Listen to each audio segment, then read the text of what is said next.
ತಾವು ತಂದಿರತಕ್ಕಂಥ ಈ ಸಂತಾಪ ಸೂಚನೆಗೆ ನನ್ನ ಬೆಂಬಲವನ್ನು ವ್ಯಕ್ತ ಮಾಡಿ ಇವತ್ತು ಈ ಸದನ ಪ್ರಾರಂಭವಾಗುವಾಗ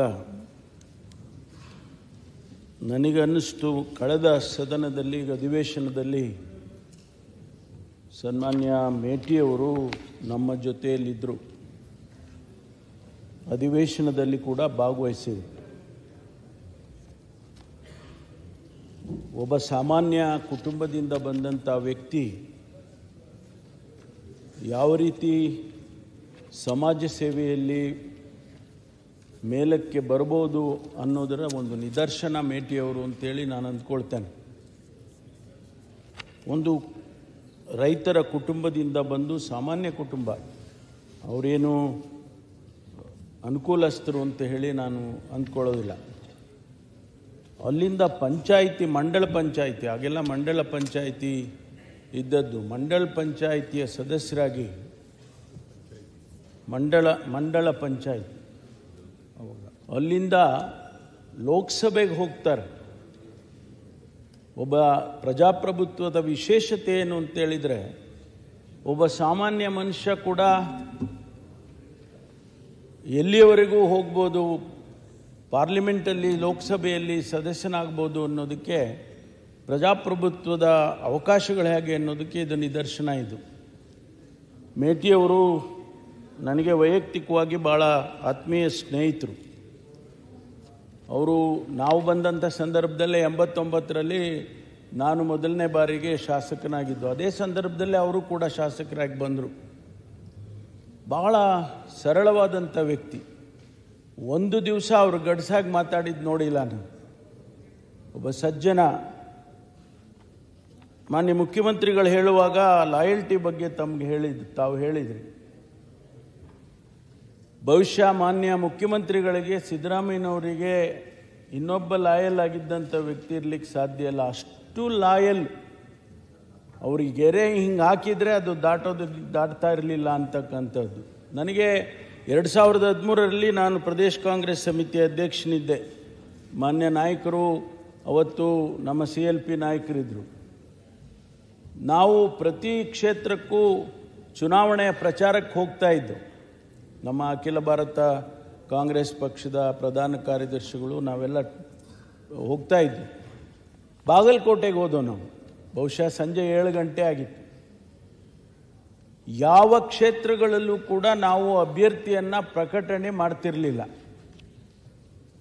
ಆದರೆ ಬಾಗಲಕೋಟೆಯಲ್ಲಿ ಮಾನ್ಯ CLP ನಾಯಕರು ಅವತ್ತು ಮೇಟಿಯವರಿಗೆ ಟಿಕೆಟ್ ಕೊಡ್ತೀವಿ ಅಂತೇಳಿ ಅನೌನ್ಸ್ ಮಾಡಿಬಿಟ್ರು. ಅಂದರೆ ಲಾಯಲ್ಟಿ ಬಗ್ಗೆ ನಾನು ಹೇಳ್ತೇನೆ. ಅಷ್ಟು ಪ್ರಾಮಾಣಿಕವಾದಂಥ ಒಬ್ಬ ವ್ಯಕ್ತಿ ಬಹುಶಃ ಇನ್ನೊಬ್ಬರು ನಮಗೆ ಕಾಣ್ತಿಲ್ಲ ಅನ್ನುವಂಥದ್ದು. ಅವರು 89ರಲ್ಲಿ ಶಾಸಕರಾಗಿ, 96ರಲ್ಲಿ ಲೋಕಸಭಾ ಸದಸ್ಯರಾಗಿ, ಸಚಿವರಾಗಿ ಭಾಳ ಪ್ರಾಮಾಣಿಕವಾಗಿ ಕೆಲಸವನ್ನು ಮಾಡಿದಂಥವರು ಅಂಥೇಳಿ ನಾನು ಭಾವಿಸ್ತೇನೆ. ಮತ್ತು ಅವರ ಆತ್ಮಕ್ಕೆ ಶಾಂತಿಯನ್ನು ಈ ಸಂದರ್ಭದಲ್ಲಿ ಕೋರ್ತೇನೆ. ಮತ್ತು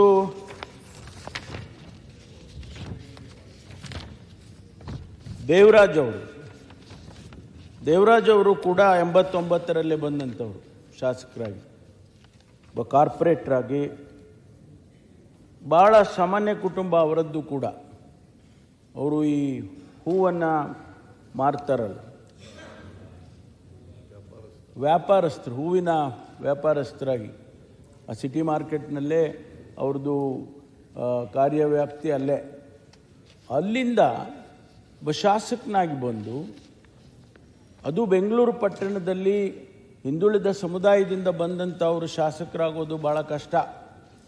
ಅವರು ಶಾಸಕರಾಗಿ ಬಂದು ಜನಮನ್ನಣೆಯನ್ನು ಗಳಿಸಿದರು. ಆ ಏರಿಯಾದಲ್ಲಿ ಅಶೋಕ್ ಅವರು ಹೇಳಿದಾಗೆ ಒಂದು 2-3 ಕಾರ್ಪೊರೇಷನ್ ಲಿಮಿಟ್ಸಲ್ಲಿ ಅವ್ರು ಏನು ಹೇಳಿದರೆ ಅದೇ ನಡಿಬೇಕು. ಅಂದರೆ ಅಷ್ಟು ಜನಮನ್ನಣೆಯನ್ನು ಗಳಿಸಿದಂಥ ವ್ಯಕ್ತಿ ದೇವರಾಜ್ ಅವರು. ನನಗೆ ಭಾಳ ಆತ್ಮೀಯ ಸ್ನೇಹಿತರು. ಅವ್ರು ನನಗೆ ಯಾವಾಗಲೂ ಮನೆಗೆ ಬಂದಾಗೆಲ್ಲ ಹೇಳೋರು, ಅಣ್ಣ ನೀನು ಹಿಂಗಾಗಬೇಕು ಹಂಗಾಗಬೇಕು ಅಂತಕ್ಕಂಥ ಮಾತುಗಳನ್ನು ಹೇಳೋರು. ನಮ್ಮ ಜೊತೆಯಲ್ಲಿ ಭಾಳ ಆತ್ಮೀಯ ಸ್ನೇಹಿತರಾಗಿ ಇದ್ದರು.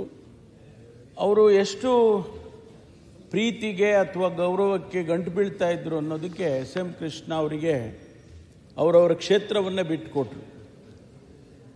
2004ರ ಚುನಾವಣೆಯಲ್ಲಿ ಎಸ್.ಎಂ. ಕೃಷ್ಣ ಅವರಿಗೆ ನೀವು ಅಲ್ಲಿ ಮದ್ದೂರಲ್ಲಿ ನಿಲ್ಲೋದು ಬೇಡ, ಅಲ್ಲೇನೋ ಸ್ವಲ್ಪ ತೊಂದರೆ ಆಗೋಂಗಿದೆ, ನೀವು ಅಲ್ಲಿ ಬೇಡ, ನೀವು ಇಲ್ಲಿ ಬನ್ನಿ ಸರ್, ನಾನು ಕ್ಷೇತ್ರ ಬಿಟ್ಕೊಡ್ತೀನಿ ಅಂತೇಳಿ ಅವ್ರ ಕ್ಷೇತ್ರವನ್ನೇ ಬಿಟ್ಟುಕೊಟ್ರು. ಆಮೇಲೆ ಅವರಿಗೆ ವಿಧಾನ ಪರಿಷತ್ತಿಗೆ ಸದಸ್ಯರನ್ನು ಮಾಡಿದರು, ಅದು ಬೇರೆ ವಿಷಯ. ಆದರೆ ಭಾಳ ಒಂದು ಪ್ರಾಮಾಣಿಕವಾದಂಥ ವ್ಯಕ್ತಿ.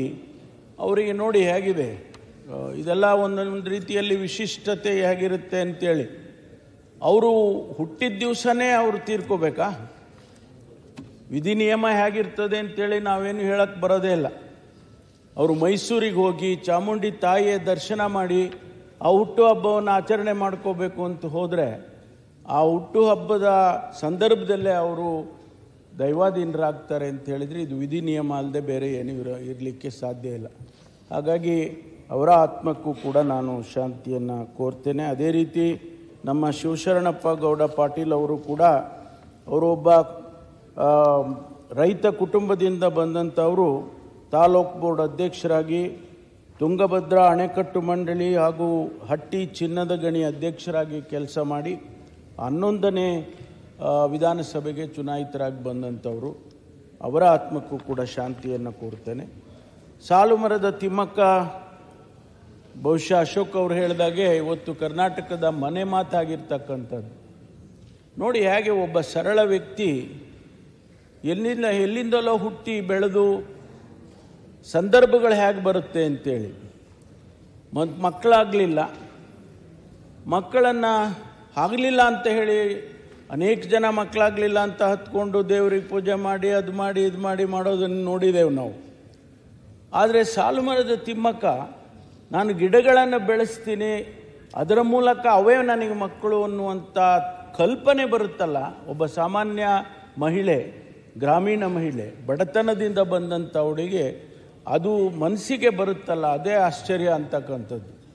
4 ಕಿಲೋಮೀಟರ್ ಗಿಡಗಳನ್ನು ನೆಟ್ಟು ಅವುಗಳಿಗೆ ತಲೆ ಮೇಲೆ 4-5 ಕಿಲೋಮೀಟರ್ ನೀರು ಹೊತ್ಕೊಂಡು ಬಂದು ಅವುಗಳನ್ನ ಬೆಳೆಸಿ, ಆ ಬೆಳೆಯೋದನ್ನೇ ನೋಡಿ ಅವೇ ಮಕ್ಕಳು ನನಗೆ ಅವೇ ಬೆಳೀತಾ ಇದ್ದಾವೆ ಅನ್ನುವಂಥ ಒಂದು ಸಂತೋಷ ಪಡುವಂಥದ್ದು ಇದೆಯಲ್ಲ, ಅವ್ರಿಗೇನು ಯಾವುದೇ ರೀತಿ ಕಲ್ಪನೆ ಇಲ್ಲ ಅವರಿಗೆ ಆ ಸಂದರ್ಭದಲ್ಲಿ. ಆನಂತರ ಎಲ್ಲರೂ ನಾವು ಸಮಾಜ ಗುರುತಿಸಿ, ಪರಿಸರವಾದಿಗಳು ಗುರುತಿಸಿ, ಹೌದೌದು ಇದು ಪರಿಸರಕ್ಕೆ ಒಳ್ಳೆ ಕೆಲಸ ಮಾಡಿದ್ದೀರಿ ನೀವು ಅನ್ನೋವರೆಗೂ ಅವರಿಗೆ ಯಾವ ಕಲ್ಪನೆ ಇಲ್ಲ. ಮನೆ ಅಧ್ಯಕ್ಷರೇ, ಮೊನ್ನೆ ತಾನೇ ಬೆಲ್ಜಿಯಂನಲ್ಲಿ ಪರಿಸರದ್ದು ಒಂದು ದೊಡ್ಡ ಸಮಾವೇಶ ನಡೆಯುತ್ತೆ. ಆ ಸಮಾವೇಶದಲ್ಲಿ ಚರ್ಚೆ ಏನಪ್ಪ ಅಂತ ಹೇಳಿದರೆ, ನಮ್ಮ ಪರಿಸರ ಹಾಳಾಗ್ತಾ ಇದೆ, ಗಿಡ ಮರ ಇದೆಲ್ಲ ನಾವು ಬೆಳೆಸಿದರೆ ನಮಗೆ ಆ ಗ್ಲೋಬಲ್ ವಾರ್ಮಿಂಗ್ ಅಂತ ಹೇಳಿ ಕರೆದಿದ್ದಾರೆ ಅದನ್ನು. ಈಗ ಗ್ಲೋಬಲ್ ವಾರ್ಮಿಂಗು ಜಾಸ್ತಿ ಆಗಿದೆ, 1 ಡಿಗ್ರಿ ಟೆಂಪರೇಚರ್ ಜಾಸ್ತಿ ಆಗಿದೆ ಎನ್ನುವಂಥ ಮಾತನ್ನು ಆಡಿದ್ದಾರೆ. ನಾವೆಲ್ಲ ಒಂದು 0.1 ಡಿಗ್ರಿ ಆದರೆ ಅಥವಾ 0.2 ಡಿಗ್ರಿ ಆದರೆ ಜ್ವರ ಬಂತು ಅಂತೀವಿ, ಅಥವಾ 1 ಡಿಗ್ರಿ ಜಾಸ್ತಿ ಆದರೆ ಆಗಲೇ ಡಾಕ್ಟರ್ ಹತ್ರ ಹೋಗ್ತೀವಿ. ಇಡೀ ವಿಶ್ವದಲ್ಲಿ ಪರಿಸರದಲ್ಲಿ 1 ಡಿಗ್ರಿ ಜಾಸ್ತಿ ಆದರೆ ಅದೆಷ್ಟೋ ಕ್ರಿಮಿಕೀಟಗಳು ಸತ್ತೋಗಿರ್ತಾವೆ, ಅವಕ್ಕೆ ತಡ್ಕೊಳ್ಳೋ ಶಕ್ತಿ ಇಲ್ಲ. ಹಾಗಾಗಿ ಆ ಪರಿಸರವನ್ನು ರಕ್ಷಣೆ ಮಾಡಬೇಕು ಅನ್ನುವಂಥ ಸಂದೇಶವನ್ನು ಇಡೀ ವಿಶ್ವಕ್ಕೆ ಕೊಟ್ಟಂಥ ಯಾರಾದರೂ ಇದ್ದರೆ ಅದು ಸಾಲುಮರದ ತಿಮ್ಮಕ್ಕ. ಅದಕ್ಕಾಗಿ ಮನೆ ಮಾತಾಗಿದ್ದಾರೆ ಅವರು. ಇದು ನಾವು ಅವರಿಂದ ಕಲ್ತ್ಕೊಳ್ತಕ್ಕಂಥ ಪಾಠ ಅನ್ನುವಂಥ ಮಾತನ್ನು ಈ ಸಂದರ್ಭದಲ್ಲಿ ಹೇಳ್ತೇನೆ. ಅವರಿಗೆ ಮಾನ್ಯ ಮುಖ್ಯಮಂತ್ರಿಗಳಿಗೆ ಅಭಿನಂದನೆ ಸಲ್ಲಿಸ್ತೇನೆ. ಯಾಕೆಂದರೆ ಅವರು ತಿಮ್ಮಕ್ಕ ಪ್ರಶಸ್ತಿಯನ್ನು ನಾವು ಸರ್ಕಾರದಿಂದ ಕೊಡಬೇಕು ಅಂದರೆ ಆ ಪರಿಸರದ ಪ್ರಜ್ಞೆಯನ್ನು ಮೂಡಿಸೋದಕ್ಕೆ ಆ ಪ್ರಶಸ್ತಿಯು ನಮಗೆ ಕೆಲಸಕ್ಕೆ ಬರುತ್ತೆ ಅಂತಕ್ಕಂಥ ಮಾತು. ನಾವು ಪ್ರಶಸ್ತಿ ಮೂಲಕ ಸಾಲುಮರದ ತಿಮ್ಮಕ್ಕನನ್ನು ಜ್ಞಾಪಿಸ್ಕೊಳ್ಳೋದು ಅಷ್ಟೇ ಅಲ್ಲ, ಪರಿಸರವನ್ನು ನಾವು ರಕ್ಷಣೆ ಮಾಡಬೇಕು ಅನ್ನುವಂಥ ಒಂದು ಸಂದೇಶವನ್ನು ಕೂಡ ಆ ಸಂದರ್ಭದಲ್ಲಿ ನಾವು ನೆನೆಸ್ಕೊಳ್ಬೇಕಾಗ್ತದೆ ಅನ್ನುವಂಥದ್ದು. ಅವರಿಗೆ ಪದ್ಮಶ್ರೀ ಪ್ರಶಸ್ತಿಯನ್ನು ಕೊಟ್ಟಾಗ ರಾಷ್ಟ್ರಪತಿಯವರು ಪ್ರಶಸ್ತಿಯನ್ನು ಕೊಡ್ತಾರೆ. ತಿಮ್ಮಕ್ಕ ಎಷ್ಟು ಮುಗ್ಧ ಅನ್ನೋದನ್ನ ನಾವು ಅರ್ಥ ಮಾಡ್ಕೊಳ್ಬೇಕು. ರಾಷ್ಟ್ರಪತಿಯ ತಲೆ ಮೇಲೆ ಕೈ ಇಟ್ಟು ಬರ್ತಾರವ್ರು. ಅದು ಪ್ರೋಟೋಕಾಲ್ ಪ್ರಕಾರನೂ ಮಾಡಂಗಿಲ್ಲ. ಆದರೆ ಆ ಮುಗ್ಧತೆ ಗೊತ್ತಿಲ್ಲ ತಿಮ್ಮಕ್ಕನಿಗೆ. ಅವರು ಪ್ರಶಸ್ತಿಯನ್ನು ತೆಗೆದುಕೊಂಡು ಆ ರಾಷ್ಟ್ರಪತಿಯವರ ತಲೆ ಮೇಲೆ ಕೈ ಇಟ್ಟು ಆಶೀರ್ವಾದ ಮಾಡ್ತಾರೆ. ಹಾಗಾಗಿ ಅಂತಹ ಸರಳ ವ್ಯಕ್ತಿ ಇವತ್ತು ನಮ್ಮನ್ನು ಅಗಲಿದ್ದಾರೆ. ಪ್ರತಿ ಸಾರಿ ಅವರು ಆಸ್ಪತ್ರೆಗೆ ಹೋದಾಗೆಲ್ಲ ನಾನು ಹೋಗಿ ನೋಡ್ಕೊಂಡು ಬರ್ತಿದ್ದೆ. ನನಗೆ ಭಾಳ ಹತ್ತಿರದವರು. ನನಗೆ ಈ ಬಾರಿ ಹೋಗಲಿಲ್ಲ. ನಾನು ಈ ಬಾರಿ ನನಗೆ ಸ್ವಲ್ಪ ಕೆಲಸದ ಒತ್ತಡ ಇತ್ತು, ಹೋಗಲಿಲ್ಲ. ಅವರ ಸಾಕು ಮಗ ಒಬ್ಬ ಉಮೇಶ್ ಅಂತ ಇದ್ದಾನೆ, ಅವನೇ ಅವರನ್ನ ಎಲ್ಲ ನೋಡ್ಕೊಳ್ತಾ ಇದ್ದಿದ್ದು.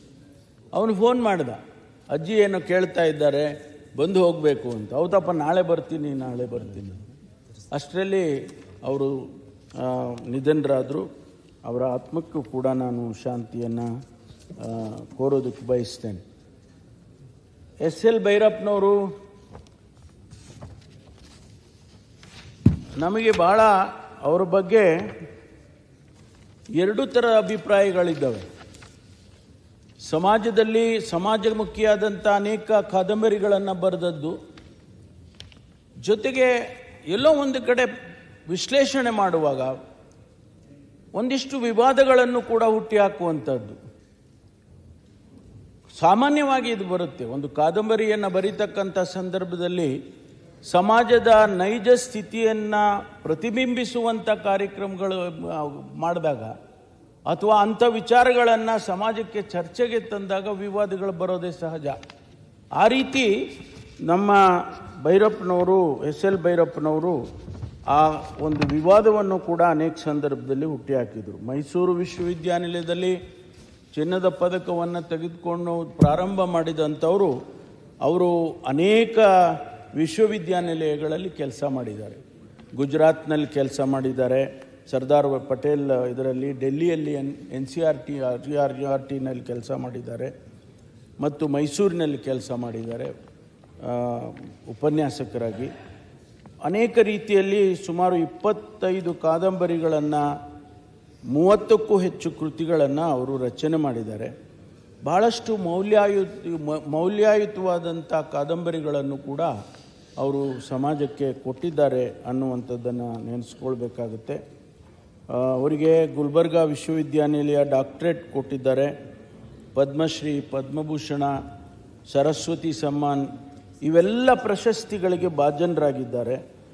ಒಂದು ರೀತಿಯಲ್ಲಿ ಅವರು ಸಮಾಜಕ್ಕೆ ಸಂದೇಶವನ್ನು ಕೊಡೋದರ ಮೂಲಕ ಇವತ್ತು ನಮ್ಮ ಮನೆಗಳಲ್ಲಿ ಅವರು ನೆಲೆಸ್ತಾರೆ ಅಂತಕ್ಕಂಥದ್ದನ್ನು ಕೂಡ ನಾನು ಈ ಸಂದರ್ಭದಲ್ಲಿ ಹೇಳೋದಕ್ಕೆ ಬಯಸ್ತೇನೆ. ಮತ್ತು ಉಮೇಶ್ ಅವರು ಹಾಸ್ಯ ಕಲಾವಿದರ ಒಂದು ಮಾದರಿ.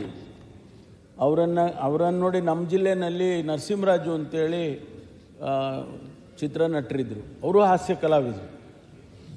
ಇವರೆಲ್ಲ ಒಂದು ರೀತಿಯಲ್ಲಿ ಅವರು ನೋವು ಏನೇ ಇರ್ಬೋದು, ಒಳಗಡೆ ಅವರ ಕುಟುಂಬದ ನೋವುಗಳು ಬೇರೆ ಬೇರೆ ರೀತಿಯಲ್ಲಿ ಇರ್ತವೆ. ಅವ್ರ ನೋವು ಅವರು ಹೇಳ್ಕೊಳ್ಳೋದಿಲ್ಲ.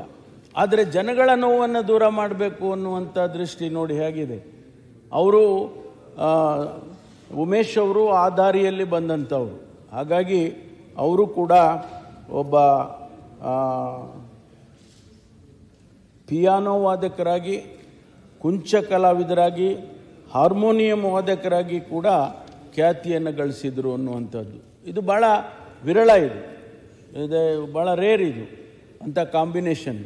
ಹಾಗಾಗಿ ಅವರು ಮಕ್ಕಳ ರಾಜ್ಯ ಅಂಥೇಳಿ ಚಿತ್ರವನ್ನು ಅಭಿನಯಿಸೋದರ ಮೂಲಕ ಪ್ರಾರಂಭ ಮಾಡಿ 700ಕ್ಕೂ ಹೆಚ್ಚು ಚಿತ್ರಗಳಲ್ಲಿ ಭಾಗವಹಿಸ್ತಾರೆ. 700 ಚಿತ್ರದಲ್ಲಿ ಅವರು ನಟನೆ ಮಾಡ್ತಾರೆ ಅಂತ ಹೇಳಿದ್ರೆ ಸಾಮಾನ್ಯ ಅಂತೂ ಅಲ್ಲ.